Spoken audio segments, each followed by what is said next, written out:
sababta ama maartay hooy fartuun yaa u qariyay hooy fartuun koo horta waxaa dhacdo walaalayaal odagayga nin ayuu la kulmay macnaha dadku waa taqaanaa grocery iyo meelo iyo bulsho meelaas kula kulmaya odayaygii markaas waxaa ku dhacda nin ayuu la kulmay ninkii isaga aada u kufacayay ninkii isaga markay sii sheekaysteen ayuu wuxuu u raaciyay anigu waxba ma qabo laakiin reerkayga ayaa xanuunsan marka dhibaatadana waan ka hadalnaa mar walbo habeen dhaweyto video aan ka hadlayna 70 qof oo Soomaali oo markas fadhiso waa taan nin sheeg oo loogu dhaca meesha yani xanuunka dadku way qasadaan xanuunka ceebay moodayaan xanuunka ilaahay baa keenay wax laga yani waxa iska qarin karta ma hadduu ilaahay kuu keenay alxamdulillah baa lahaa marka isagii waa loo qariyay isagiina isaga ogeyn buu annaga noo qariyay yani noo qariyay maxaa ka wadaa noo qariyay waxaan ka wada xawey isagoona ogeyn oo maskaxdiisa ka bixiyay ayuu odayga guriga noo yimaaday 2 maalin wuu iska xanuunsaday markaa isaga allergy xun buu qabi jiray waagiisa hore allergyga umreynaynay xanuunka tartiib u soo socday markaas ayuu soo dhacay kadib annaga haddana soo reerkii oo dhan buu ku habsaday laakiin alxamdulillah ilaahay kama complain gareenayo anigu intaasoo caafimaad qabay xanuun yar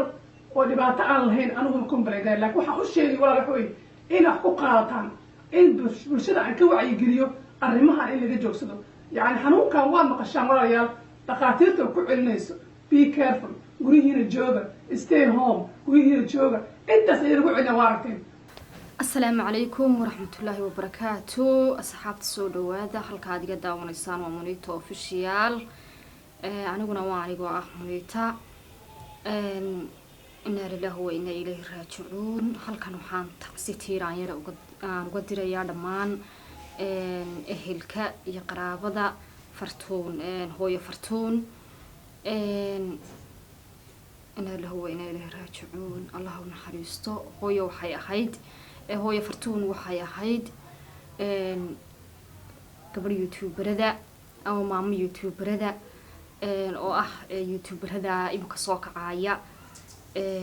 Allahu naxariisto inna lillahi wa inna ilayhi raaji'uun geeridu waa xaq waa loo wada taagan yahay waa la wada dhimanayaa waa la kala horeynayaa kulli Soomaaliyeed oo godka waa loo kala horeynayaa una saasaynu isugu wada daba xignaayo waa la wada dhimanayaa inna lillahi wa inna ilayhi raaji'uun kulli hooyo waxa Allahu naxariisto waxaan kamid ahaa maamada dadkay ku xidhnaa kulli waxa la yiri Soomaalidu waxay tiraahdaa geeridu waxay ku wanaagsantahay nimaanad garanin iyo geel jire waxaan ahaa dadkay ku xidhnaa Allahu naxariisto inna lillahi wa inna ilayhi raaji'uun dhamaan ehelka iyo qaraabada iyo dadkii ku xidhnaa daawan jiray aad iyo aad baan ugu taxsiyadeynayaa iyo intii xiisayn jirtayba aad iyo aad baan ugu taxsiyadeynayaa xalay baan arkay marka xilli dambaan arkay youtuberada oo soo dhigaya oo u taxsiyadeynaya baan ka gaarsiin karin xilli dambe ay ahayd laakiin maanta ka gaarsiiyoon siribal dadkii iyo ehelka iyo qaraabada family-ga intaba aad iyo aad baan uga wada taxsiideynaya dhamaan kulli youtuberad bay ahayd annaga naga baxday Allahu naxariisto kulli haddaan youtuber nahay kulli dad isku wada mihnada waxaanu nahay garanaysaa isku xidhan kii dhibaato ay markaa la kulanto iyo kii geeriyooda iyo kii wax ku dhacaan iyo kii ma garanaysaa intaba marka Allahu naxariisto hooyo xalay waxa arkayay inanteeda Allahu naxariisto hooyo waxa arkayay inanteeda oo soo duubtay cod ay leedahay soo duceeyo hooyaday bal ay wada daawano ama wada dhageysano inkastoo aanay ahayn marka wajigeedu qorsan yahay cod ahaan ay tahay aynu wada daawano oo wada dhageysano Allahu naxariistee أعوذ بالله من الشيطان الرجيم بسم الله الرحمن الرحيم السلام عليكم ورحمة الله وبركاته waxaan aad u salaamayaa asxaabta ku xiran hooy fortune channel waa anigu hooy fortune gabadheedii asxaabay maanta waxaa idinku soo galay inta badan hooy fortune channelkeeda iyada soo gasho laakiin maanta waxaa idinku soo galay wax kale ma ahan maanta waxaa idinka codsanayaa duco wax kale oo maanta idinkaga baahanayo ma jiro aan duco ka ahayn waxaa idinka raaligelinaa xoogaha hadaladayda way ira qasan yihiin laakiinse maanta waxaa idin soo galay inaad duca idin ka dalbanaya sidaad wada ogtihiinba intaan ogeynba maalindheed hooyo fartuun way soo gashay ayaamahan channelka waa ka maqnayd hooyo fartuun waxaa ku dhacay qadarta ilaahay, waxaa ku dhacay cudurka koronaha ku dhacay.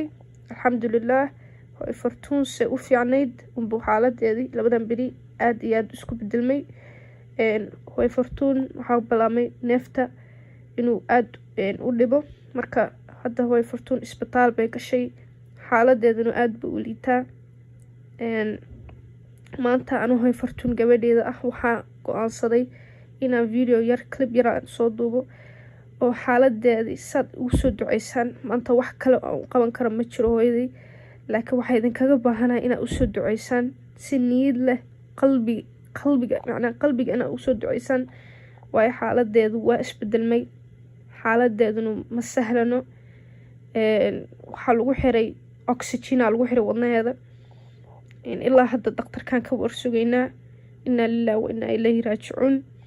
inaa lilah wa inaa ilaahi raajicuun. maanta waxaa idinka codsanaya wax kale ma ahan, duca idinkaga baahanahay. hooyo fartuun maanta waxay idinkaga baahan tahay duco si niid leh inaad ugu duceysaan, wax kale idinkama rabta maanta. waa inta ku xiran channelkeeda iyo inta aan ku xirnaynba inta arki doonto barnaamijkan inaad sii sheergaraysaan si hooyo duco badan u hesho. xaaladeedu xaaladaad maalindoodii soo gashay aad ku wada taqaaneen ma ahan, xaaladeedu waa ka gudubtay intaas. maanta waxay idinka baahan tahay duco bay idinka baahan tahay. inta islaam iyo inta muslimiin oo ku xiran channelkeeda please and please u soo duceeyaa insha allah. oo aniga ah hooyo fartuun gabadheedii. asalaamu calaykum waraxmatullaahi wabarakaatu. allah u naxariisto hooyo fartuun, dhammaan ehelkii iyo qaraabadii iyo intay ka baxday dhammaan allah ha u naxariistee. waa ka tacsiyadaynayaa, inaa lahu wa inaa ilaahi raajicuun. waa la wada dhimanayaa. waxay ahayd kulley maamo wanaagsan oo kulley saan ku bartay anigu